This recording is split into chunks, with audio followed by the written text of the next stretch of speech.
أعوذ بالله من الشيطان الرجيم بسم الله الرحمن الرحيم الحمد لله رب العالمين الصلاة والسلام عليك رسول الكريم السلام عليكم ورحمة الله وبركاته সকল প্রশংসা একমাত্র মহান রব্বুল আলামিনের জন্য যিনি আমাদেরকে আজকে একটি তারবিয়া অনুষ্ঠানে উপস্থিত হওয়ার তৌফিক দিয়েছেন। এজন্য আমরা সবাই বলি আলহামদুলিল্লাহ। দরুদ এবং সালাম পেশ করছি মানবতার বন্ধু আমাদের শিক্ষক প্রিয় নবী শেষ নবী রাসূলুল্লাহ সাল্লাল্লাহু আলাইহি ওয়াসাল্লাম। প্রিয় উপস্থিতি, আমরা আজকে অর্থনৈতিক লেনদেন গুরুত্ব নীতিমালা এই বিষয়ে কিছু আলোচনা শুনবো ইনশাআল্লাহ। আল্লাহ যেন আমাদেরকে আজকে এই আলোচনা থেকে লাভজনক কিছু শেখার তৌফিক দেন এবং সে অনুযায়ী আমাদের জীবন পরিচালনা করার তৌফিক দেন, আমিন। গুরুত্বপূর্ণ কিছু তথ্য আলোচনা চলবে প্রায় 60 মিনিট। আলোচনা শেষে একটা পরীক্ষা হবে যদি আমরা সময় পাই।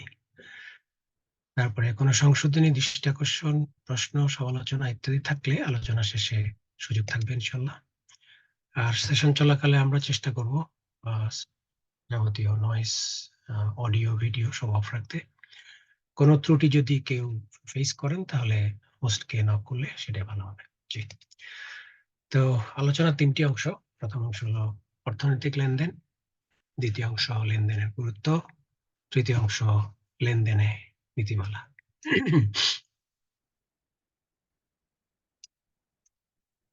প্রথম অংশ অর্থনৈতিক লেনদেন, থিওরি বা জাস্ট নলেজ।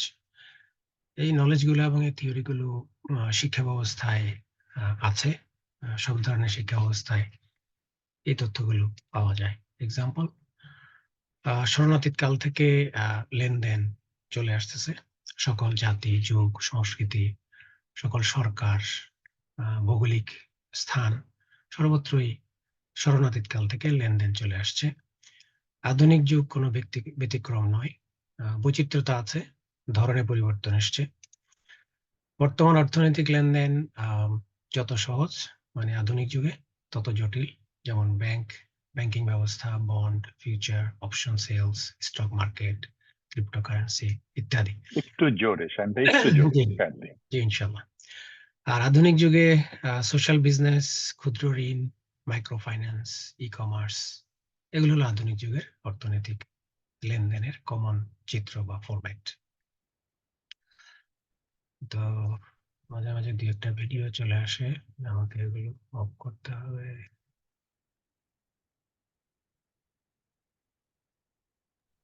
তবে অডিও ভিডিও অফ রাখি আমরা। জি, আমি সব অফ করে দিছি। জি। এরপর হলো ক্রিটিক্যাল লেনদেন, ইন্টেলেকচুয়াল প্রপার্টিস, কন্টেন্ট, প্রকাশনা, অনলাইন কন্টেন্ট, তারপর কপিরাইট ইস্যু, রয়্যালটি ইস্যু, বই, সিনেমা, কার্টুন, নাটক, গান, সুর, প্যাটেন্ট, এগুলো লেনদেনের খুবই সিগনিফিক্যান্ট অংশ আধুনিক যুগে। এরপরে হলো মাইক্রো লেভেলে ব্যক্তির সাথে ব্যক্তির লেনদেন, পরিবার, স্বামী, স্ত্রী, সন্তান, মিরাস। মিরাস হলো উত্তরাধিকার সূত্রে যে সম্পদ বন্টন হয় সেটা। আর মাহার হলো মহারণা, যেটাকে বলি আমরা বিয়ের সময় বিয়েকে বৈধতা দান করে মহার। এরপর আছে পার্টনারশিপ ব্যবসা, শরিক ব্যবসা বা লেনদেন।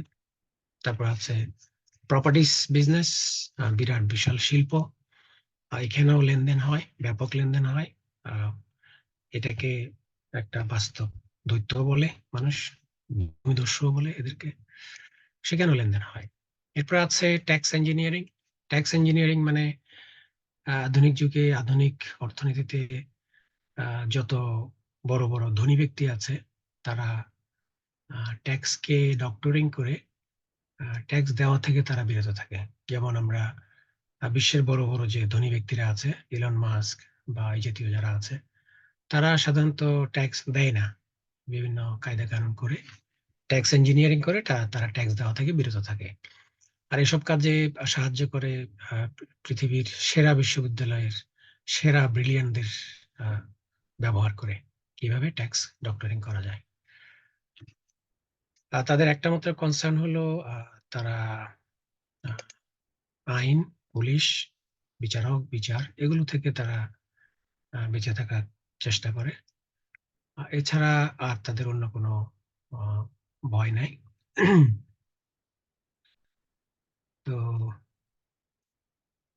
আমি বারটা অফ করতে যাচ্ছি।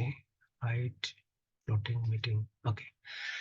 তো তাহলে যারা এসব ব্রিলিয়ানদেরকে ব্যবহার করে অর্থনৈতিক কাজকর্ম কে ইয়ে করে, কি বলে, ফাঁকিবাজি করে, ফাঁকি দেয়, তারা বিশ্ববিদ্যালয়ের ব্রিলিয়ান স্টুডেন্টদেরকে ব্যবহার করে সে কাজগুলো করে থাকে। তাদের একটা মাত্র কনসার্ন হলো আইন বা পুলিশ যেন ধরতে না পারে, এছাড়া আর কোনো কনসার্ন নেই। তো এই হলো মোটামুটি অর্থনৈতিক বা যাবতীয় লেনদেনের একটা সংক্ষিপ্ত চিত্র আমরা তুলে ধরলাম, অতীত বর্তমান। এবার আমরা দ্বিতীয় অংশে যাই। দ্বিতীয় অংশ হলো লেনদেনের গুরুত্ব। এটা হলো মগজ বা ব্রেইন বা মূল কথা। প্রথম অংশে আমরা খেয়াল করেছি যে আহ, ওই বিষয়গুলো বিশ্ববিদ্যালয়ে পড়ানো হয়, তারপর স্কুলে পড়ানো হয়, সব জায়গায় ওগুলো উপস্থিতি আছে। কিন্তু দ্বিতীয় অংশে আমরা যা দেখব এটা একটু ভিন্ন জিনিস। এটা হলো মূল মূল লেনদেনের মূল ব্রেইন এবং মগজ হলো এই বিষয়গুলো, এগুলো আমরা জানার চেষ্টা করব। এবং সর্বপ্রথম কথা হলো এই বিষয়গুলো কোনো ফোর্থ সাবজেক্ট না। ফোর্থ সাবজেক্ট কি আমরা জানি, বা ঐচ্ছিক সাবজেক্ট। এবং এই বিষয়ে যদি আমরা ফেল করি, জানতে ফেল করি, মানতে ফেল করি, তাহলে সেটা হবে টোটাল ফেল। এটা হলো আমাদের ম্যাট্রিক ইন্টারমিডিয়েটে আমরা যখন লেখাপড়া করতাম তখন ফোর্থ সাবজেক্ট নামে একটা বিষয় ছিল, আর ছিল মূল সাবজেক্ট। তো মূল সাবজেক্টে যদি কেউ ফেল করে তাহলে এটা টোটাল ফেল, আর ফোর্থ সাবজেক্টের যদি খুব ভালো করে তাহলে কিছু নাম্বার যোগ হয়। তো লেনদেনের গুরুত্ব বিষয়টা কোনো ফোর্থ সাবজেক্ট না, এটা গুরুত্ব এত বেশি যে এটা হলো মেইন সাবজেক্ট। এটাতে ফেল করলে টোটাল ফেল, দুনিয়া এবং আখেরাতে উভয় জায়গায় ফেল। আরেকটা তথ্য আমরা একটু জেনে নেই, তাহলে আমাদের পুরো আলোচনা বুঝতে সুবিধা হবে। আহ বিশ্ববিদ্যালয়গুলোতে এই লেনদেনের এই গুরুত্ব বিষয়ে তারা মাকদুবের ভূমিকা পালন করে। আর জামিয়া জামিয়াগুলোতে তারা দল্লিনের ভূমিকা পালন করে লেনদেনের গুরুত্ব বিষয়ে। তো এখানে মাকদুব বলতে চাচ্ছি, বা মাকদুব বলতে আমরা বোঝাচ্ছি যে আহ, পৃথিবীর সেরা বিশ্ববিদ্যালয়গুলো লেনদেনের গুরুত্বটা জানে, কিন্তু এটা তারা শেখায় না। সেই সেন্সে তারা মাকদুব, অর্থাৎ মাকদুব বলে একটা বৈশিষ্ট্যের নাম। মানে যারা জানে কিন্তু সেটা মানে না বা প্রকাশ করে না বা লুকিয়ে রাখে, তারা হলো মাকদুব। তো বিশ্ববিদ্যালয়গুলো লেনদেনের গুরুত্ব বিষয়ে মাকদুবের ভূমিকা পালন করছে। আর জামিয়া মানে আহ, ইসলামিক বিশ্ববিদ্যালয় যেগুলো আছে আর কি, মানে ইংরেজিতে আমরা ইউনিভার্সিটি বলি, আর আরবিকে আমরা বলি জামিয়া। তো জামিয়ার উদাহরণ যেমন মদিনা ইউনিভার্সিটি, আল আজহার ইউনিভার্সিটি, তারপরে ভারতে আছে কাসিমি যাদেরকে বলা হয় আর কি, দেওবন্দ মাদ্রাসা। তারপরে আমাদের বাংলাদেশে হাটাজারিতে আছে আম, জামিয়া হাটাজারি।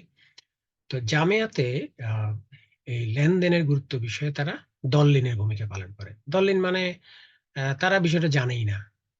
মানে তারা বাস্তবতা থেকে, দৈনন্দিন জীবনের হয় হাঙ্গামা থেকে তারা টোটালি ডিসকানেক্টেড। তাদের লাইফ হলো ভার্চুয়াল লাইফ, স্বপ্নের জগৎ। তো এই হলো মোটামুটি তুলনামূলক একটা আহ, আহ, চিত্র আমরা দাঁড় করলাম যে লেনদেনের গুরুত্ব বিষয়ে এক গ্রুপ মাকদুবের ভূমিকা পালন করছে। তারা জানে কিন্তু তারা সেগুলো প্রচার করে না, প্রকাশ করে না, আলোচনা করে না, সিলেবাসে ঢুকায় না। আর জামিয়া যারা আছে তারা হলো দল্লিন, তারা জানে না, এই জন্য তারা এগুলো নিয়ে আলোচনা করে না, সিলেবাসে ইনক্লুড করে না। তো আহ আমরা আজকে এই এই এই চ্যাপ্টারে বা এই টপিকে দ্বিতীয় পয়েন্টে আমরা লেনদেনের গুরুত্ব সম্পর্কে জ্ঞান অর্জন করবো, আল্লাহ যেন তৌফিক দেন। সমাজ সভ্যতার মূল চালিকা শক্তি হলো অর্থনৈতিক তৎপরতা তথা লেনদেন। সমাজ, পরিবার, কমিউনিটি, রাষ্ট্র তথা সভ্যতা মূল চালিকা শক্তি হলো অর্থনৈতিক তৎপরতা বা লেনদেন। খুবই ভারী কথা, আমরা চেষ্টা করব কথাগুলোকে গ্রাস্প করতে, ফলে আমাদের পুরো তারবিয়াটা ইফেক্টিভ হবে ইনশাআল্লাহ। জাতি, ধর্ম, দেশ নির্বিশেষে লেনদেন সকলের প্রাইমারি এবং কমন নিড। সব জাতি, সব ধর্ম, সব দেশ, সব ধরনের মানুষের নাম্বার ওয়ান, প্রাথমিক নিড হলো লেনদেন। স্বপ্ন নয়, বাস্তব জগতের এক নাম্বার বিষয় হলো লেনদেন। লেনদেন স্টপ, সবকিছু চাকা বন্ধ হয়ে যাবে, সবকিছু চাকা বন্ধ হয়ে যাবে লেনদেন যদি বন্ধ হয়ে যায়। তাহলে আহ স্বপ্নের জগৎ বলতে আমরা বুঝাচ্ছি যে যারা বিষয়টা যাদের মগজে ঢোকে না, আহ, না ঢোকার কারণে তারা বাস্তব জগৎ থেকে বিচ্ছিন্ন হয়ে স্বপ্নের জগতে বসবাস করে। এ ব্যাপারে আম, ভালো ভালো স্পিকাররা উদাহরণ দেন যে আম, হুজুরের কি আর অত টাকা দরকার আছে? হুজুর তো ইলেকট্রিক বিল দেবে সূরা বাকারা দিয়ে, আর হুজুরের বাচ্চাদের কি বলে ভরণ পোষণ হবে সূরা ফাতিহা দিয়ে, আর স্কুলের টিউশন ফি হবে সূরা ইখলাস দিয়ে। তাহলে হুজুরের তার অত টাকার দরকার নাই। এটা এটা কেউ কেউ বলে বিষয়টাকে বোঝানোর চেষ্টা করছেন আর কি। তো সেটা হলো স্বপ্নের জগৎ। বাস্তব জগতের বিষয় হলো আহ যেমন ধরেন একজন আহ, আহ, সারাহান গায়। সারাহান মানে এই যে মসজিদ গুলোতে, আমরা যেসব দেশে থাকি সব দেশের মসজিদ গুলোতে ছোট ছোট গ্রুপে আলোচনা হয়। সেই আলোচনায় সরকার নির্ধারিত আলোচক থাকে একজন, ইসলামী আলোচক। তারা ঘন্টা খানেক বা আধা ঘন্টা আলোচনা করে, আর সেখানে উপস্থিত থাকে 10, 20, 30, 40, 50 জন মানুষ। এগুলো সারা বছর এই আলোচনাগুলো, তার বিয়েগুলো সাধারণ মানুষের জন্য থাকে। তাই মজার বিষয় হলো যে শ্রোতারা শ্রোতারা আলোচনা শেষে স্পিকারের সাথে হাত মিলায়। স্পিকার মানে হুজুর আর কি, হুজুর তিনি ওয়াজ করছেন 1 ঘন্টা আধা ঘন্টা মসজিদে। শ্রোতারা হুজুরের সাথে হাত মিলাবে আলোচনা শেষে। হাত মেলানোর সময় হুজুরকে 2 রিঙ্গিত, 5 রিঙ্গিত, 10 রিঙ্গিত হাতে দিয়ে সালাম করে তারপরে বিদায় নেয়। তো এটা হলো বাস্তব জগতের অ্যাক্টিভিটি। আর স্বপ্নের জগৎ হলো যে হুজুরের তো টাকা লাগবে না, সেটা স্বপ্নের জগৎ, মানে বাস্তবতা থেকে বিচ্ছিন্ন আর কি। তো বাস্তব জগতে লেনদেন হলো নাম্বার 1 বিষয়। Regardless of race, religion, culture, geographical location, education status, social status, লেনদেন হলো নাম্বার 1। সারপ্রাইজ। উসমানী সাম্রাজ্যের পতনের দৃশ্যমান কারণ মানে যেটা সবাই একমত, সবাই দেখছে, সবাই অ্যানালাইজ করছে, হিস্টোরিক্যালি প্রুভেন। সেটা কি? এটা শুরু হয় সুলাইমান দ্য ম্যাগনিফিসেন্টের আমলে ভিয়েনা অভিযান ব্যর্থতা দিয়ে। অর্থাৎ ওসমানী সাম্রাজ্য বা ওসমানী খেলাফতের পতনের শুরুটা হয় সেই ঘটনা দিয়ে, যে সুলাইমান দ্য ম্যাগনিফিসেন্ট ভিয়েনা অভিযানে ব্যর্থতা, মানে ভিয়েনা অভিযানটা তিনি পরিচালনা করতে পারেন না বিভিন্ন টেকনিক্যাল সমস্যার কারণে। সেখান থেকেই ওসমানী খেলাফতের সাম্রাজ্যের পতন শুরু। তো একটা সাম্রাজ্য পতন হতে তো অনেক অনেক অনেক সময় লাগে। তো সেটা হলো শুরু। এই ব্যাপারে সবাই একমত। সারপ্রাইজ হলো এই বইয়ের যিনি লেখক, এই বইটা আহ, অনেকেই চেনে বইটা, ডেস্টিনি ডিসরাপ্টেড। এটা বাংলায় হয়েছে, দেশে বাংলা অনুবাদ হয়েছে। তো এই বইয়ে তামিম আনসারী নামে যিনি লেখক, তিনি আহ উম, আহ, কত 15-20 পৃষ্ঠা হবে ওসমানী খেলাফতের উপর লিখছেন। সেখানে তিনি ভিন্ন কথা বলছেন। তিনি বলছেন উসমানী খেলাফতের পতনের যে বীজ, সেটা বপন করেছে বিজনেস করাপশন, লেনদেন সংক্রান্ত গভীর সূক্ষ্ম এবং গোপন অপতৎপরতা, যা ট্রিগার করেছিল ইউরোপিয়ানরা। তাহলে আমরা নতুন একটা তথ্য পেলাম যে ওসমানী সাম্রাজ্যে পতনের দৃশ্যমান ব্যর্থতা ছিল ভিয়েনা অভিযান থেকে শুরু করে, কিন্তু গবেষক তামিম আনসারীর মত হলো যে এটার মূল কারণ ছিল বিজনেস করাপশন, যেটা ছিল লেনদেন সংক্রান্ত। তো পৃষ্ঠা নাম্বার এখানে দেওয়া আছে, কেউ যদি এই বইটা পড়তে চান 222 থেকে 226 পৃষ্ঠায় এই ব্যাপারে লেখা আছে। বিশ্ববাসীর জন্য লেনদেনের গুরুত্ব 1 নাম্বার, সারা বিশ্বের মানুষের জন্য, সমাজ সভ্যতা চলার জন্য, ফ্যাক্টরির চাকা ঘোরার জন্য, কোন সিস্টেম সঠিকভাবে পরিচালনা করার জন্য লেনদেন নাম্বার 1। প্রকৃতপক্ষে মানুষ ঘুম ব্যতীত সারাদিন রাত লেনদেন করে। শিক্ষক তার ছাত্রের সাথে, স্বামী তার স্ত্রীর সাথে, পিতামাতা তার সন্তানের সাথে, এবং ভাইসি ভার্সা। সূর্য সৌরজগৎ, সূর্য লেনদেন করে সৌরজগতের সাথে, সৌরজগৎ লেনদেন করে সূর্যের সাথে। মৌমাছি লেনদেন করে ফুলের সাথে, ফুল লেনদেন করে মৌমাছির সাথে। ডাকাত লেনদেন করে পথচারীর সাথে, চোর লেনদেন করে গৃহস্থের সাথে। সবজি বিক্রেতা লেনদেন করে ক্রেতার সাথে, রিক্সা ড্রাইভার লেনদেন করে যাত্রীর সাথে। তো এই লেনদেনগুলো কোনগুলি শুদ্ধ, কোনগুলি অশুদ্ধ, কিন্তু সবগুলোই লেনদেন। অর্থাৎ ঘুম ছাড়া আমরা সবাই সারাদিন লেনদেনে ব্যস্ত। যারা জব করি তারাও লেনদেনে ব্যস্ত। এবার দেখা যাক আল্লাহর নিকট লেনদেনের গুরুত্ব কত নাম্বার। লেনদেনে যা ব্যবহৃত হয়, আমরা একটু সূচনা কথা বলি বিষয়টা বোঝার জন্য। লেনদেনে যা ব্যবহৃত হয় তার একটা সম্ভাব্য লিস্ট। জ্ঞান, প্রজ্ঞা, কৌশল, স্মরণশক্তি, বুদ্ধি, বিচক্ষণতা, অর্থ, সৌন্দর্য, দক্ষতা, পরীক্ষার রেজাল্ট, পিএইচডি, জব, ব্যবসা, লাভ, বোনাস, বেতন, উচ্চতা, পেশা, বাড়ি, গাড়ি, সকল সম্পদ, যোগ্যতা, এভাবে আহ আমাদের পরিচিত, অতি পরিচিত বিষয়গুলো, এগুলো লেনদেনের মাধ্যম। এগুলোর মাধ্যমে আমরা লেনদেন করি। স্টক, স্বর্ণ, জমি, ইন্ডাস্ট্রিজ, লোকবল, ইমামতি, বক্তৃতা, সুকণ্ঠ। যার সুকণ্ঠ আছে সে তার লেনদেনের মাধ্যম হলো সুকণ্ঠ। যার বিচক্ষণতা আছে, বুদ্ধি আছে, সেটাই হলো তার লেনদেনের মাধ্যম। এখন এই লিস্টটাকে আল কোরআনে একটা শব্দে সংকুচিত করা হয়েছে, সহজ করা হয়েছে। পুরো জিনিসকে একটা শব্দে আল কোরআনে বলা হয়েছে, সেটা হলো রিজক বা রিজিক। আমরা যেটাকে রিজিক বলি।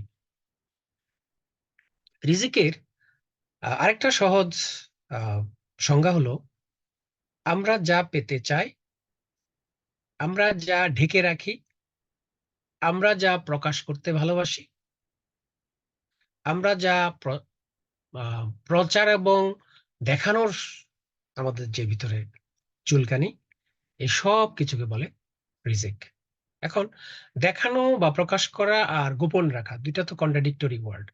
এটার এক্সাম্পল হলো, যেমন আমার কাছে যদি ক্যাশ টাকা থাকে, আমার কাছে ক্যাশ 5 লাখ ইউএস ডলার আছে, কথার কথা, এটাকে আমি ঢেকে রাখার চেষ্টা করব, কারণ এটা দেখাতে গেলে আমার সমস্যা হয়ে যাবে।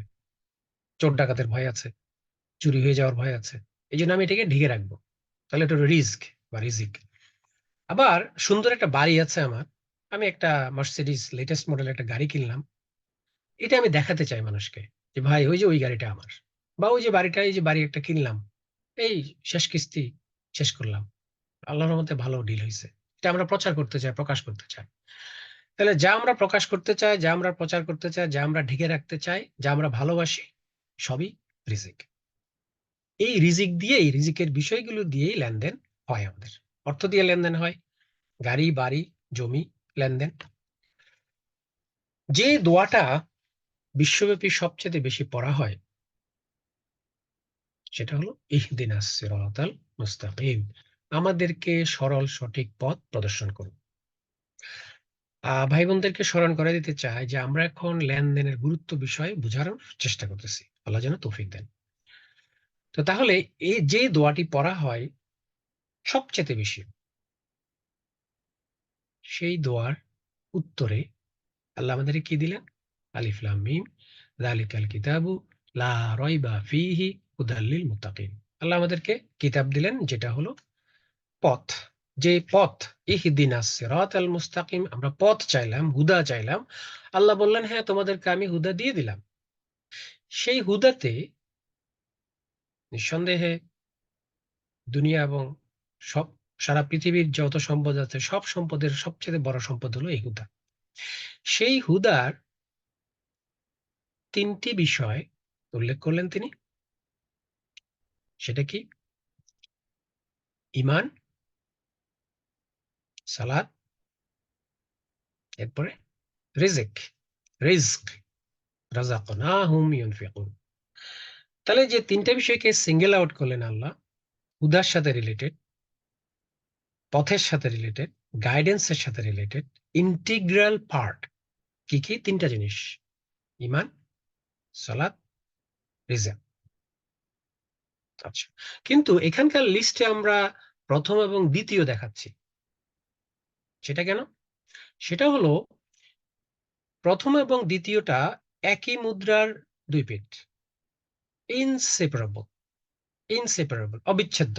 সালাত অটোমেটিক্যালি অ্যাটাচড হয়ে যায় ইমানের সাথে। কেউ যদি ইমান আনে, সালাত অবিচ্ছেদ্য হয়ে যায়। এই জন্য আমরা সালাত এবং ইমানকে এক নাম্বার বললাম। দ্বিতীয় আরেকটি কারণ হলো সূরা বাকারার 143 নম্বর আয়াতে আপনারা জানেন আল্লাহ সালাতকে ইমান বলেছেন।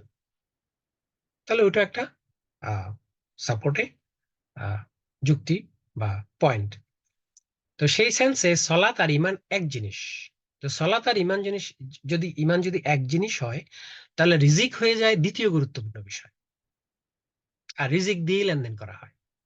আশা করি আমরা বিষয়টা ক্লিয়ার হয়েছে। তাহলে আল্লাহর নিকট দ্বিতীয় গুরুত্বপূর্ণ বিষয় হলো রিজক বা রিজিক, যে রিজিক দিয়ে আমরা লেনদেন করি। পরবর্তী পয়েন্ট, আল্লাহর প্রথম নির্দেশ। সূরা ফাতিহা থেকে শুরু করলে, সূরা ফাতিহাতে আল্লাহর কোনো নির্দেশ নেই। সূরা বাকারা শুরু করলে 1 থেকে 20 আয়াত পর্যন্ত আল্লাহর কোনো নির্দেশ নেই। 21 নম্বর আয়াতে আল্লাহর নির্দেশটি পাওয়া যায়, ইয়া আইয়ুহান নাস উবুদু রাব্বাকুম, হে মানুষ তোমরা তোমাদের রবের দাসত্ব করো। এলো প্রথম নির্দেশ, একমাত্র নির্দেশ, বড় নির্দেশ, অবজেক্টিভ, লাইফের এইম, মিশন, ভিশন, সবকিছু এর মধ্যে কি? দাসত্ব করা, আল্লাহর দাসত্ব করা। এটা আমাদের মূল কাজ। এই জন্য আমরা পৃথিবীতে আসছি, আমাদের আগমন ঘটেছে। মজার বিষয় হলো এই দাসত্ব করার জন্য যে টুলস আল্লাহ ঘোষণা করেছেন, সেই টুলস গুলো তার পরবর্তী আয়াতে আছে। 21 আছে দাসত্ব, মূল জব আমাদের। সেই জবটা আমরা কিভাবে করব, জব করার জন্য যে টুলস গুলো দরকার, সেই টুলস গুলো 22 থেকে শুরু। সূরা বাকারার 22, 23, 24, 25, 4টা আয়াত, 4টা টুলস দিচ্ছেন আল্লাহ আমাদেরকে। জব করার জন্য, ব্যবসা করার জন্য, কোনো কাজ করার জন্য উপাদান দরকার। টুলস মানে উপাদান। সেই উপাদান, 4টা উপাদান 22, 23, 24, 25 নম্বর আয়াতে বলে দিয়েছেন। মজার বিষয় হলো প্রথম উপাদান হলো রিস্ক। 21 জব, 22 টুলস, জব করার টুলস। প্রথম টুলস রিস্ক, লেনদেনের মিডিয়াম। রিস্ক, রিস্ক দিয়ে আমরা লেনদেন করি।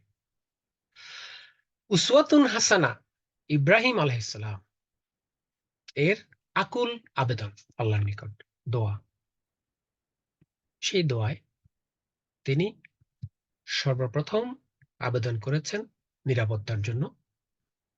দ্বিতীয় আবেদন হলো নিরাপত্তা নিশ্চিত হবে কি দিয়ে, সেটা একটার সাথে একটা লিঙ্কড।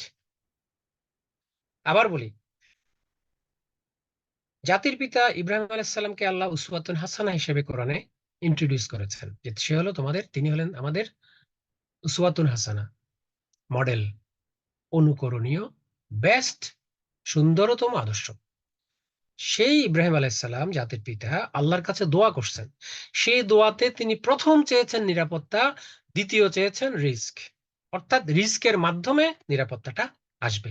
অর্থাৎ রিস্কের সাথে নিরাপত্তা ইন্টিগ্রাল, একেবারে একটা ছাড়া আরেকটা হবে না। রিস্ক ছাড়া নিরাপত্তা আসবে না। আমরা আয়াতটা দেখি। যখন ইব্রাহিম বলেছিল, হে প্রভু, এই শহরকে একটি নিরাপদ শহর বানিয়ে দিন, ফার্স্ট আপিল, আল্লাহর নিকট প্রথম দোয়া, প্রথম দোয়া নিরাপত্তা। নিরাপত্তাটা আসবে কিভাবে? রিস্কের মাধ্যমে। রিস্ক ছাড়া নিরাপত্তা সম্ভব না। অর্থাৎ নিরাপত্তার সাথে, সেফটির সাথে, সিকিউরিটির সাথে, স্মুথলি কোনো কিছু পরিচালনার সাথে কিসের সম্পর্ক?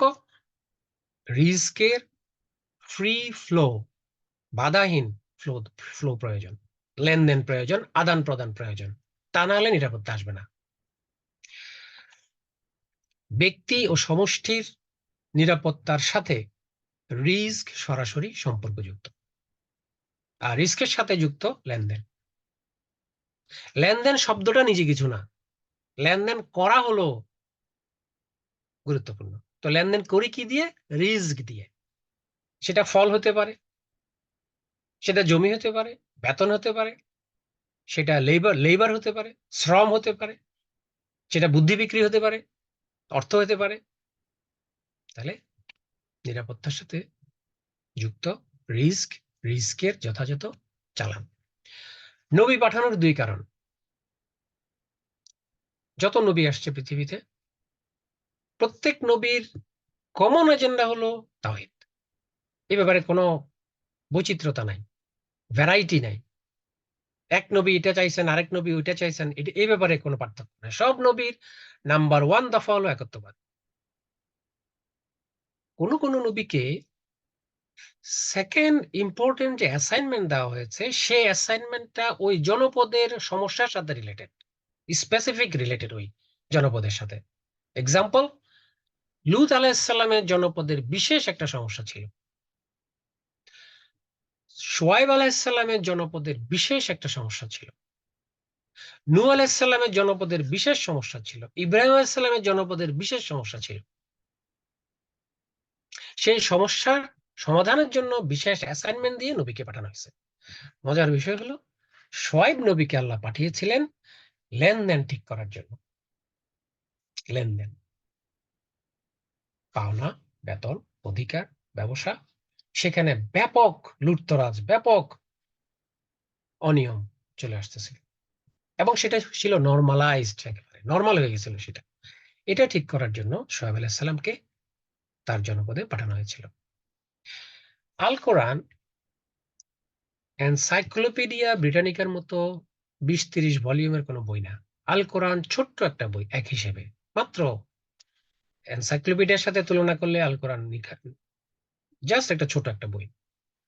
তো যেহেতু এটা আল্লাহর কালাম, এই কালামের যে কোনো কনসপিকিউয়াস নির্দেশ, নিষেধ, নাসিহাত, উপদেশ, সমালোচনা, প্রত্যেকটি মানব জাতির সফলতার জন্য, ইহকালে সফলতার জন্য, পরকালে সফলতার জন্য প্রেশাস জ্যাম, মণিমুক্তা। আকল সম্পন্ন মানুষ এরকম কিছু শুনলে সে জাম্প করে এটা গ্র্যাব করার জন্য, যে আল কোরআন, আল্লাহ বলছেন এটা এটা এটা এটা অবভিয়াস, এটা কনসপিকিউয়াস, এটা ক্লিয়ার, ট্রান্সপ্যারেন্ট, এটাই আমার দরকার, এটা ছাড়া আমার সফলতা হবে না। এটা বলার কারণ হলো, আল কোরআনে যেসব বিষয়কে স্থান দেওয়া হয়েছে, আলোচনা করা হয়েছে, সেগুলো একটা বিশেষ সিগনিফিকেন্স হলো, কথার কথা ধরলাম শুআয়ব আলাইহিস সালামের জাতির বিষয়টা, আল কোরআনে একেবারে ক্লিয়ারলি আল্লাহ বলে দিয়েছেন সমস্যাটা, লেনদেনের সমস্যাটা। এ থেকে ইঙ্গিত পাওয়া যায় যে এই সমস্যা কিয়ামত পর্যন্ত থাকবে, মানুষের মধ্যে বিল্ট ইন, ইনহিয়ারেন্ট লেনদেন সমস্যা। কোন মানুষের মধ্যে? সব মানুষের মধ্যে, মাইন্ডেড সব মানুষের মধ্যে। আলোচক, শ্রোতা, দায়িত্বশীল, নেতা, হুজুর, মুফতি, প্রফেসর, ডাক্তার, rich, poor, penniless, wife, husband, son, seller, buyer, সবার মধ্যে থাকবে মাইন্ডেড। আল কোরআনে যত দুর্বলতা আলোচনা করা হয়েছে স্পষ্টভাবে, এই দুর্বলতা মানুষের মধ্যে কিয়ামত পর্যন্ত সব মানুষের মধ্যে থাকবে। এটা হলো চ্যালেঞ্জ আল্লাহর পক্ষ থেকে মানুষের জন্য। চ্যালেঞ্জটা কি? দুর্বলতা আমি প্রকাশ করে দিলাম, চ্যালেঞ্জ হলো তুমি এর সাথে স্ট্রাগল করবে, ফাইট করবে, জ্ঞান দিয়ে, তারবিয়া দিয়ে, চেষ্টা দিয়ে ফাইট করবে, স্ট্রাগল করবে এটা থেকে মুক্ত থাকার জন্য।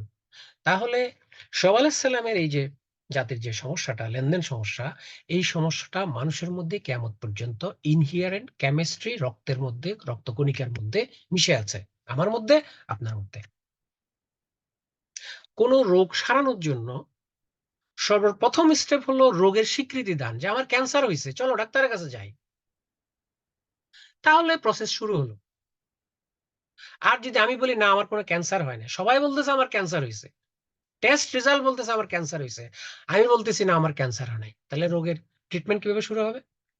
সিমিলারলি এই রোগটা আগে আমাদেরকে বুঝতে হবে যে এই রোগ আমার মধ্যে আছে, এটার আগে স্বীকৃতি দিতে হবে, এরপরে সলিউশনের প্রশ্ন আসবে আস্তে আস্তে। দাসত্ব কোনো কাজ নয়, দাসত্ব হলো নাউন, স্লেভারি নাউন। দাসত্বের সাথে অবিচ্ছেদ্য কিছু কাজ দেওয়া হয়েছে। এমন কিছু আয়াত আছে যেখানে বলা হয়েছে দাসত্ব করো, এরপরে বলা হয়েছে দাসত্বটা কি, এরকম অন্তত 15-20টা আয়াত আছে কোরআনে। সেই কাজগুলো স্পষ্টভাবে আল্লাহ প্রকাশ করেছেন, এই কাজ করলে দাসত্বটা আদায় হবে, তাহলে হবে না।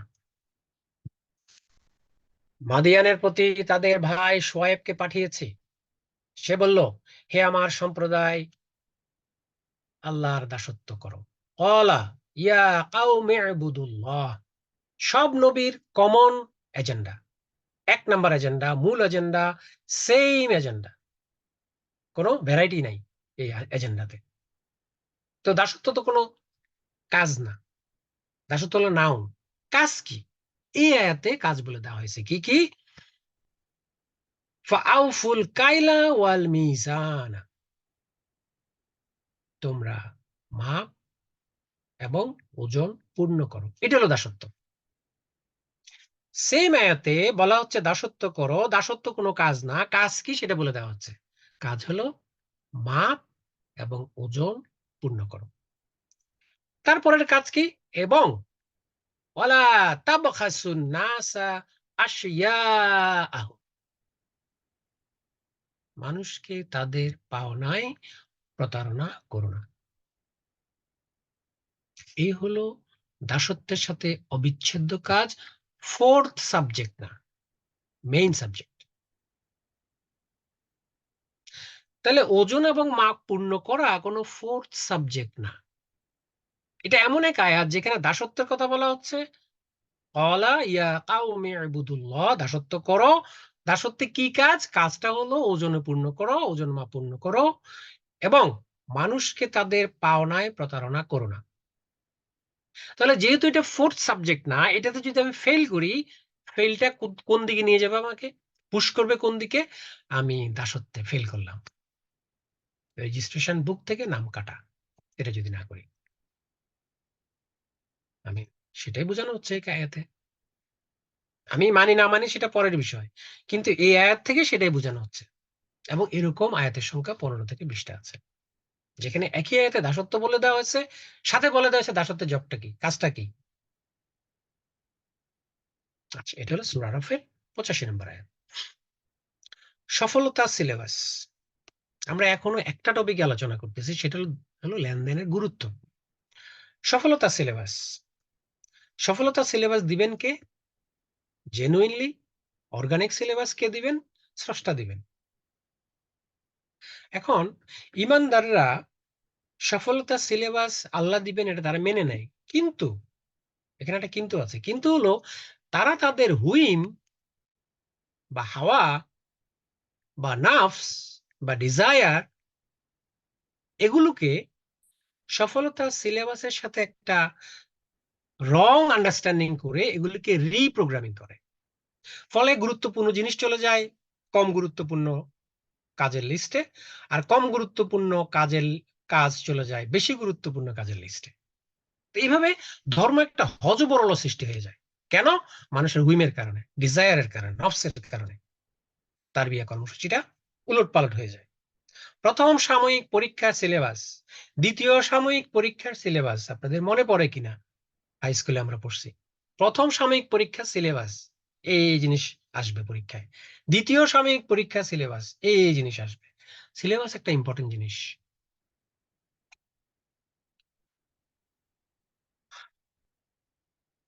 আমাদের রব প্রণীত সিলেবাসে, আমাদের রব প্রণীত সিলেবাসে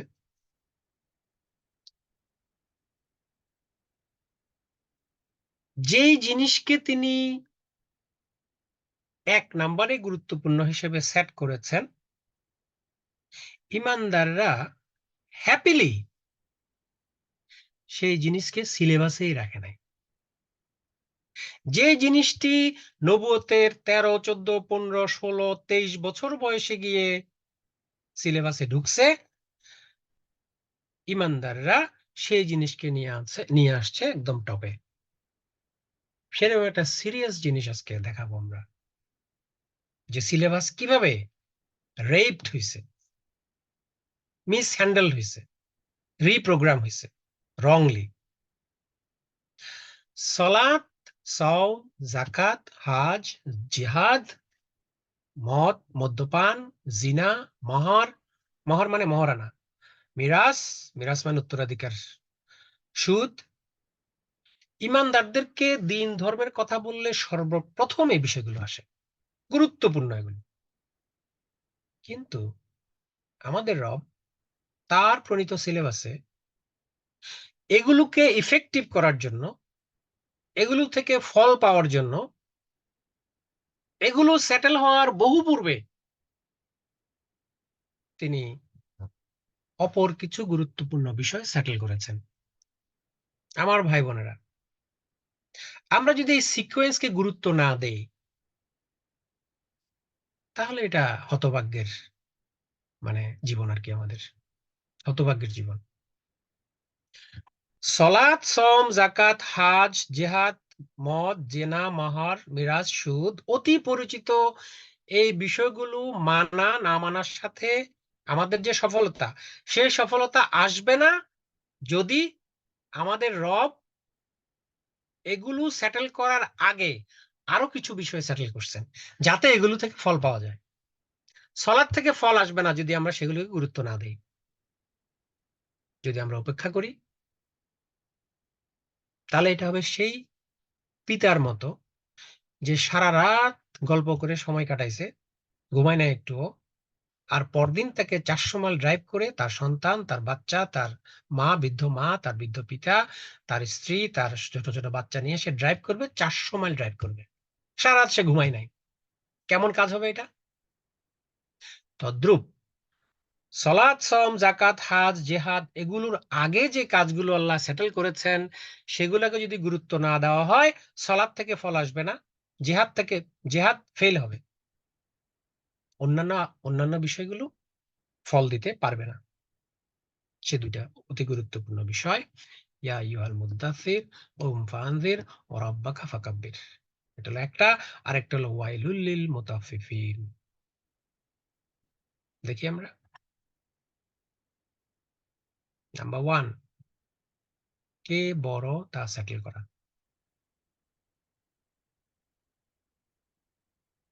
নাম্বার 2, লেনদেনের প্রাথমিক শিক্ষা। ইয়া আইয়ুহাল মুদ্দাসসির কুম ফাআনজির ওয়া রাব্বাকা ফাকাব্বির, সিরিয়াস একটা ওহী। নবীকে শোয়া অবস্থা থেকে ধমক দিয়ে কড়া সুরে বলা হচ্ছে, উঠো, উঠো, সাবধান করো। কি সাবধান করো? নামাজ পড়ো, রোজা রাখো, হজ করো, জিহাদে যাও, মদ পান থেকে দূরে থাকো, মোহর দিয়ে দাও। না, কি? অরাব্বাকা ফাকাব্বির, ঘোষণা করে দাও তোমার রব বড়, তোমার রব শ্রেষ্ঠ, আর কেউ না। এই জিনিস শেখানো হয়েছে নামাজ সেটেল হওয়ার, রোজা সেটেল হওয়া, জিহাদ সেটেল হওয়ার 10, 12, 13, 14, 15, 16 বছর আগে। এই প্রশিক্ষণ তার বিয়াতে। কে বড়? শুধু তাই না, দিন 100 থেকে 200 বার বলা বাধ্যতামূলক করে দিয়েছেন, কে বড়। কোথায়? ইমানদারদের জন্য যে মেকানিজম আল্লাহ সেট করে দিয়েছেন, ফিট করে দিয়েছেন, প্রোগ্রাম করে দিয়েছেন, সেটা নাম হলো সালাত। সে সালাতে শুরু হলো এই ঘোষণা দিয়ে, এই প্ল্যাজ দিয়ে, প্ল্যাজ, আল্লাহু আকবার, আল্লাহ বড়। এখন হতভাগার বিষয়, দুর্ভাগ্যের বিষয় যে এখানে যে বিরাট শিক্ষা আছে, এটা ছাড়া যে ইসলামের সৌন্দর্য বোঝা যাবে না, এটা ছাড়া যে ইসলামের হুকুম আহকাম গুলো থেকে কোনো ফল পাওয়া যাবে না, এটাই শয়তান কৌশলে, ডান আক্রমণের মাধ্যমে, ডান আক্রমণ সবচেয়ে কৌশলগত আক্রমণ, এই শিক্ষাটা থেকেই মানুষকে শয়তান বঞ্চিত করে দিচ্ছে। এখন এই সিম্পল জিনিসটা মানুষের মাথায় ঢুকতেছে না যে এই তারবিয়াটা স্ট্রংগেস্ট তারবিয়া, এটা সেটেল হতে হবে। তা না হলে অন্যান্য আমল থেকে ফল পাওয়া যাবে না। কে বড়, ডাক্তার বড় না রুগী বড়? পাইলট বড় না যাত্রী বড়? এমপ্লয়ার বড় না এমপ্লয়ি বড়? ওয়েল্ডার বড় না ইঞ্জিনিয়ার বড়? কে বড়? প্রকৃত বিষয় সেখানে হচ্ছে যে আসলে কেউ বড় না, আল্লাহ বড় আর কেউ বড় না। ডাক্তার বড় না, ডাক্তার মনে করে যে সে বড়। কেন? তার জাহিল চিন্তার কারণে। তার সঠিক নূর, তার আলো, জ্ঞান তার মধ্যে নাই, এই জন্য সে নিজেকে বড় মনে করে। আচ্ছা, এখনই প্রমাণ করে দেবে যে ডাক্তার বড় না। কি প্রমাণ? সিম্পল প্রমাণ। আল্লাহ পৃথিবী থেকে সব মানুষের সব রোগ তুলে নিলেন আজকে হঠাৎ করে। আল্লাহ বলে দিলেন আজ থেকে কোনো রোগ থাকবে না। এখন বলেন ডাক্তার কি করতে হবে? মানে জীবিকার জন্য ডাক্তার ফটোকপির দোকানে গিয়া জব অ্যাপ্লাই করতে হবে যে ভাই আমি তো ডাক্তারি করতাম, তো আল্লাহ তো রোগ সব তুলে নিছে, তো এখন আমি কি করবো? আমার তো ফটোকপির দোকানে চাকরি নেওয়া ছাড়া কোনো উপায় নেই, অথবা রিক্সা চালাতে হবে আমার। রিক্সা চালানো অনেক কষ্টের কাজ। তাহলে বড় কে? আল্লাহ যদি রোগ তুলে নেন, তাহলে এখন বড় কে, ডাক্তার না বড় রুগী? আমরা যেসব বিল্ডিং এ থাকি সিমিংলি আমরা একটু আপার হ্যান্ডে আছি। আর ক্লিনার যারা ক্লিন করে দিনে 2 বার, বিল্ডিং এর নিচে যে ময়লা পড়ে ময়লাগুলো ক্লিন করে, তো এখন বড় কে? বড় হলো আমরা যারা বিল্ডিং এ বসবাস করি তারা। সেটা আমাদের হিসাবে, আমাদের করাপ্টেড চিন্তায় আমরা বড়। আচ্ছা, এখন প্রমাণ দেই আসলে বড় কে। তো ক্লিনাররা বলল যে আমরা স্ট্রাইকে গেলাম, আমরা কাজ করব না। কোন একটা কারণে তারা বললো যে আমরা কাজ করব না, আমরা 15 দিন কাজ করব, 2 সপ্তাহ, 1 সপ্তাহ কাজ করব না, না 3 দিন কাজ করব না। তো শহরে যারা থাকে, বিল্ডিং এ যারা থাকে তাদের অবস্থা কি হবে? থাকতে পারবে তারা? এখন বড় কে? বিল্ডিং এ বসবাসকারীরা বড় না ক্লিনার বড়? সেটেল কেউ বড় না। মানুষ কিছুতেই বড় হইতে পারে না, তার যে ইনহিয়ারেন্ট দুর্বলতা। কি দুর্বলতা? এটা বোঝার জন্য ডিগ্রি নেওয়ার দরকার নাই। পেটের ভিতরে নিকৃষ্টতম ময়লা পায়খানা, মুখ থেকে করে গন্ধ, আবেগ দ্বারা পরিচালিত, মারাত্মক দুর্বল। খলিকাল ইনসানু দাঈফা। এই জিনিস সেটেল না করলে দিনের অন্যান্য বিষয় থেকে সৌন্দর্য উপভোগ করা সম্ভব না। দ্বিতীয়, তাহলে এই আয়াত আসছে কবে? নবুয়তের ষষ্ঠ, তৃতীয় কিংবা ষষ্ঠ মাসে, তৃতীয় কিংবা ষষ্ঠ মাসে নবুয়তের নামাজ সেটেল হওয়ার 13 বছর আগে। দ্বিতীয়, ওয়াইলুল লিল মুতাফফিফিন। ওয়াইলুল লিল মুতাফফিফিন অর্থ কি? ধ্বংস তার জন্য যে ওজনে কম দেয়, নেওয়ার সময় ঠিক মেপে নেয়, দেওয়ার সময় কম দেয়। এই আয়াত যখন আসে তখনও নামাজ, রোজা, হজ, যাকাত, জিহাদ কিচ্ছু সেটেল হয় নাই, কিচ্ছু না। এই আয়াত যখন আসে, কেন এই আয়াত এত আগে কেন আসলো? কেন আসলো এই আয়াত এত আগে? এর কারণ হলো এই ট্রেনিং যদি না নেয় জনতা, মুসলিম জনতা, আল্লাহর যে মিশন মানুষের জন্য, সফলতার মিশন, সেই সফলতা কিছু দিয়ে আসবে না যদি মানুষ এতে ফেল করে, ওয়াইলুলিল মুতাফফিফিনে ফেল করে। ওজনের উপর, প্রতারণার উপর একটা সূরা নাজিল হয়ে গেল একদম প্রাথমিক যুগে, নবুয়তের দ্বিতীয়, তৃতীয়, চতুর্থ বৎসরে। নামাজ সেটেল হয়নি চূড়ান্ত ভাবে। কেন আমরা নামাজের কথা বারবার কেন বলতেছি? নামাজের যে লাভ, নামাজের যে সৌন্দর্য, নামাজের মাধ্যমে যে সফলতা, সেটা কিছুতেই আসবে না যদি এইসব জিনিস সেটেল না হয়। তাহলে আল্লাহ এরকম, এটাই কমপ্লিট লিস্ট না। আমরা যে 2টা জিনিস আনলাম বুঝার জন্য, আল্লাহ তার বিয়াতে যে সিলেবাস প্রণয়ন করলেন, সেই সিলেবাসের সিকোয়েন্সে আগে সেটেল হয়েছে বড়কে, সেটেল হয়েছে লেনদেনের প্রাথমিক শিক্ষা। এই 2 জিনিস বা এরকম জিনিসগুলো যদি স্ট্রংলি ইনজেক্ট করা যায় একজন মানুষের মধ্যে, তাহলে তাকে $1,00,000 দিয়ে বিশ্বাস করা যাবে, তাকে $50,000 দিয়ে বিশ্বাস করা যাবে, যদি এই ট্রেনিং তার ভিতরে ঢুকে। ধ্বংস তার জন্য যে ওজনে কম দেয়। ওজনে কম দেয় মানে কি? 10 গ্রাম, 1000-এ 1000 গ্রামে 10 গ্রাম, 5 গ্রাম, 20 গ্রাম, এরকম প্রতারণা যে করবে তার জন্য ধ্বংস।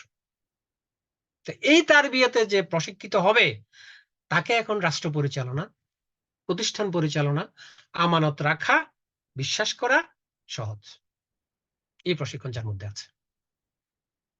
তাহলে এই ট্রেনিং দিয়েছেন আল্লাহ দৃশ্যমান জনপ্রিয় ওইসব ফর্মাল ইবাদত সেটেল করার বহু বহু বহু বহু আগে। যে লোক ওয়াইলুল মুতাফফিফিন বুঝে না, সে সুদের উপর আলোচনা করবে, এই আলোচনার কোনো অর্থহীন আলোচনা এটা। সুদ খারাপ, সুদ এই, সুদ সেই, সে তো এটাই হজম করতে পারে না। সুদের বিষয়ে তো লোভ, লোভ, সুহা, সুহা, লোভ, লোভ থেকে আসে সেটা। যাক, ওটা আমাদের পরবর্তীতে আসবে আলোচনায়। প্রাথমিক শিক্ষা উপেক্ষা করে যদি কেউ বিশ্ববিদ্যালয়ে যায় তার কি হবে? অর্থাৎ প্রাইমারি স্কুলে শিক্ষা বাদ দিয়ে যদি ডাইরেক্ট বিশ্ববিদ্যালয়ে যায়, হবে কাজ হবে? হবে না। কোনো গার্ডিয়ান যদি ফোর্থ সাবজেক্টকে অতি গুরুত্ব দেয়, ফোর্থ সাবজেক্টকে, কি হবে? তার প্রথম যে 4টা সাবজেক্ট বা 5টা সাবজেক্ট ওগুলো ক্ষতিগ্রস্ত হবে। আর ওই মেইন সাবজেক্ট যদি ক্ষতিগ্রস্ত হয় সে ফেল। যদিও ফোর্থ সাবজেক্টে সে 190 পাবে, কিন্তু আসল জায়গায় ফেল। দৈনন্দিন জীবনের বড় হয়ে হাঙ্গামাগুলির প্রভাবক: লেনদেনে অস্বচ্ছতা, ব্যবসায়িক প্রতারণা, পারস্পরিক অধিকার হরণ, পার্টনারশিপ ব্যবসায় দ্রুত মতভেদ, মারামারি ও খুন, জমি জমা সংক্রান্ত জুলুম, অত্যাচার, সন্ত্রাস, বিবাহ তালাকে চরম নৈরাজ্য। বড় হয়ে হাঙ্গামা, দৈনন্দিন জীবনের বড় হয়ে হাঙ্গামাগুলো হলো এগুলো।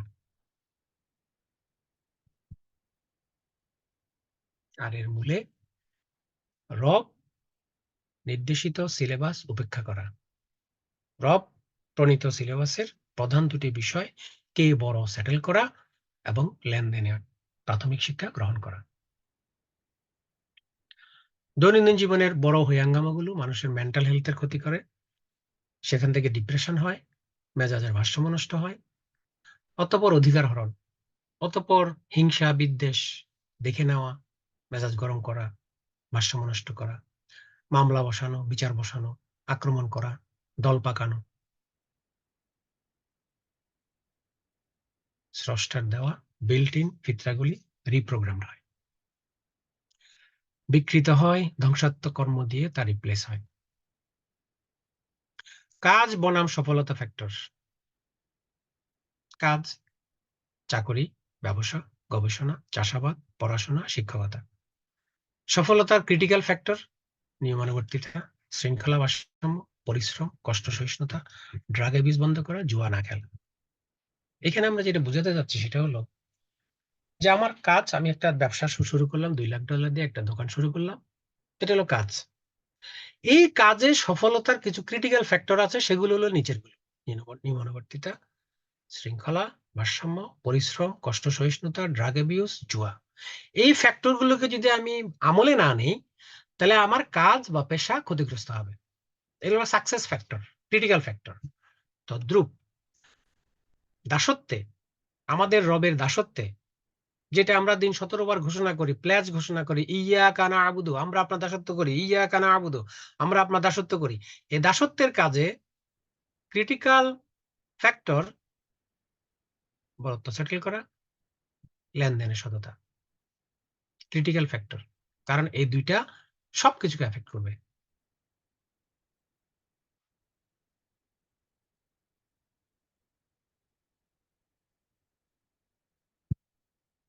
আমাদের যত আনুষ্ঠানিক পার্বণ আছে, পার্বণ মানে ওই যে পূজা পার্বণ বলি না আমরা, পার্বণ মানে অ্যাক্টিভিটি আর কি, রিলিজিয়াস অ্যাক্টিভিটি। যত আমাদের ইবাদত বন্দেগী আছে, তৎপরতা আছে, অতি পরিচিত আনুষ্ঠানিক ইবাদত আছে, এগুলো আমাদেরকে মূল কাজ স্মরণ করায় দেয়, পরিকল্পনায় সাহায্য করে, প্রস্তুতি নিতে উৎসাহ যোগায়। সেই আনুষ্ঠানিক ইবাদতকে যদি কাজ মনে করি, সেটা হবে একটা বৃহত্তম ধোঁকা। এক হিসাবে নামাজ কোনো কাজ না, রোজা কোনো কাজ না। তাহলে কাজ কি? তাহলে সেগুলো কি? সেগুলো হলো কাজের স্মরণ, কাজের প্রস্তুতি, কাজের পরিকল্পনা। কাজের পরিকল্পনা কিন্তু কাজ না, কাজের অংশ হইতে পারে সেটা। কাজের প্রস্তুতি কিন্তু কাজ না, কাজের অংশ হইতে পারে সেটা। এক্সাম্পল দেই যে কেন নামাজ কাজ না। এক হিসাবে আমি নামাজে পড়লাম আরাইতাল্লাযী ইউকাযযিবু বিদ্দীন ফাযালিকাল্লাযী ইয়াদউল ইয়াতীম ওয়া লা ইয়াহুদ্দু আলা তাআমিল মিসকিন। তা আমি নামাজ পড়লাম, নামাজে এটা পড়লাম, সূরা মাউন পড়লাম। অ্যাকচুয়ালি আমি মাউনে কাজের প্রস্তুতি বিষয়ক, পরিকল্পনা বিষয়ক, তারবিয়া বিষয়ক, স্মরণ বিষয়ক কিছু জিনিস আওড়ালাম, নিজেকে নিজে স্মরণ করাই দিলাম। এভাবে আমি যখন পড়ি ইউরিদুল্লাহু আন ইউখাফফিফা আনকুম ওয়া খুলিকাল ইনসানু দাঈফা, আল্লাহ তোমাদের বোঝা হালকা করতে চান, কারণ মানুষকে দুর্বল করে সৃষ্টি করা হয়েছে। সূরা নিসা 28। 29 নম্বর আয়াতে বলা হচ্ছে ইয়া আইয়ুহাল্লাযীনা আমানু লা তাকুলু আমওয়ালাকুম বাইনাকুম বিল বাতিল, হে ঈমানদারগণ তোমরা একে অপরের সম্পদ খেয়েও না। তো নামাজ এটা পড়লাম আমি, তারপর বললাম আল্লাহু আকবার। তো এটা কি কাজ হলো? এই যে আমি বললাম হে ঈমানদারগণ তোমরা একে অপরের সম্পদ অন্যায়ভাবে খায়ও না, নামাজে পড়লাম। এখন নামাজ পড়ে যদি আমি মনে করি আমার কাজ হয়ে গেছে, কাজ করে ফেলছি, এটা একটা ধোঁকা না? তাহলে কাজটা কখন? নামাজ শেষে হলো কাজটা। কি কাজ? ওই যে নামাজে পড়লাম। কাজের প্রস্তুতি হতে পারে সেটা, কাজের পরিকল্পনামূলক হতে পারে সেটা, কাজের তারবিয়া হতে পারে সেটা। সেটা কাজ না, কাজ হলো না, ওটা শেষে কাজ। এখন আমি নামাজ শেষে ঘর থেকে বেরোবো এবং ওই নামাজে যেটা পড়লাম, ইয়াতিমকে ধাক্কা দিও না, মিসকিনকে খাবার দিতে উৎসাহিত করো, ওগুলা কাজ করার এখন আমার এজেন্ডা, কর্মসূচি। তাহলে একটা হলো কাজ, একটা হলো কাজের পরিকল্পনা। তাহলে আমাদের যত ইবাদত বন্দেগী আছে, সেই ইবাদত বন্দেগীগুলো আমাদেরকে এদিকে ঠেলে দেয়। কোন দিকে ঠেলে দেয়? লেনদেনের সততা। কোন দিকে ঠেলে দেয়? বড় কে। এভাবে আরো আছে, আমরা আজকে দুইটা আনলাম আর কি এখানে। আজকের আলোচনা শেষ স্লাইড। লেনদেন হায়াতের 80% সময় ব্যয় হয়। একজন মানুষের ঘুম হলো মৃত্যু। ঘুমকে কি বলা হয়েছে? মৃত্যু বলা হয়েছে। ঘুম বাদ দিলে আমাদের হায়াতে যত সময় আছে, ঘন্টা বলি, দিন বলি, রাত বলি, এর 80% সময় ব্যয় হয় লেনদেনে। এখন এই 80% সময় যদি আমার তৎপরতা অশুদ্ধ হয়, আপত্তিকর হয়, আল্লাহর নির্দেশের বিরোধী হয়, সুস্পষ্ট নির্দেশের, ক্ষতিকারক হয়, শৃঙ্খলা ভারসাম্য বিরোধী হয়, আর থাকে 20%, সেই 20% যদি আমি 100-তে 100 পাই, super super super, tick mark tick mark tick mark 20%-এ, তাহলে টোটালি কি আমার কি হবে? 80%-এ ফেল, আর 20% আমি সুপার নাম্বার পাইলাম, 20-এ 20 পাইলাম, টোটালি কি আমি ফেল। লেনদেনে সামান্যতম দুর্বলতা দুনিয়ার কোনো ইবাদত দিয়ে অফসেট করা অসম্ভব। কোন ইবাদত দিয়ে এটা পূরণ হবে না, লেনদেনে দুর্বলতা।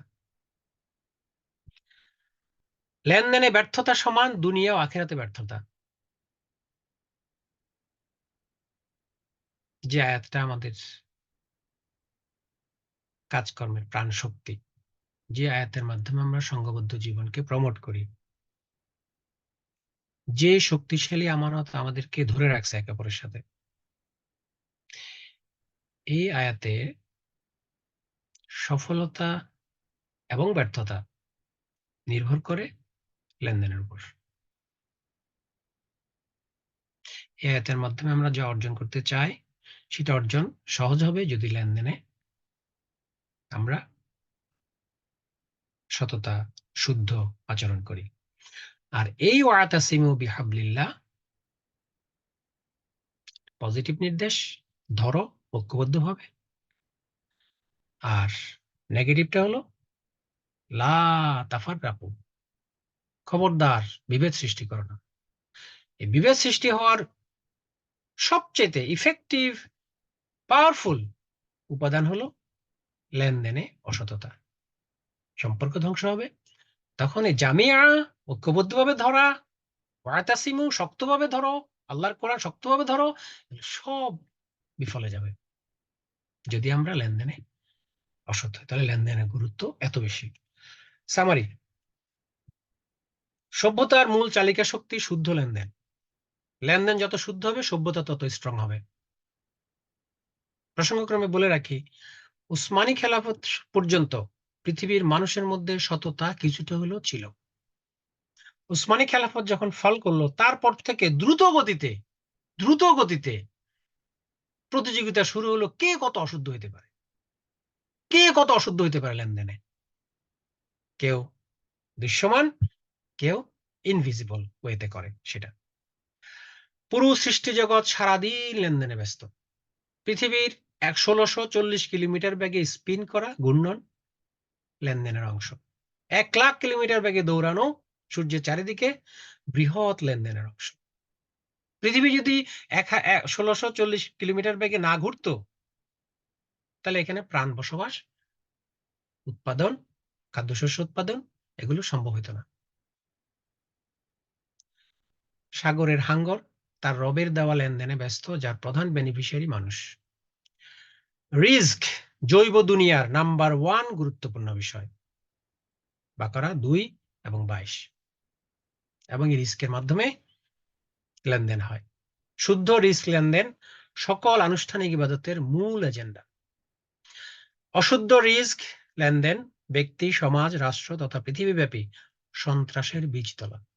চূড়ান্ত উপহার নিরাপত্তাহীনতা। কার কার সাথে নিরাপত্তাহীনতা? আমার সাথে, আপনার সাথে নিরাপত্তাহীনতা। আমরা দূরে যাওয়া লাগবে না, গাজায় যাওয়া লাগবে না, গাজা ইসরায়েলে যাওয়া লাগবে না। আপনার সাথে আমার হিংসা, বিদ্বেষ, আক্রমণ, প্রতি আক্রমণ, গালাগালি, মা বাপ তুলে আমরা করবো এগুলো। নিরাপত্তাহীনতা কেন? অশুদ্ধ লেনদেন।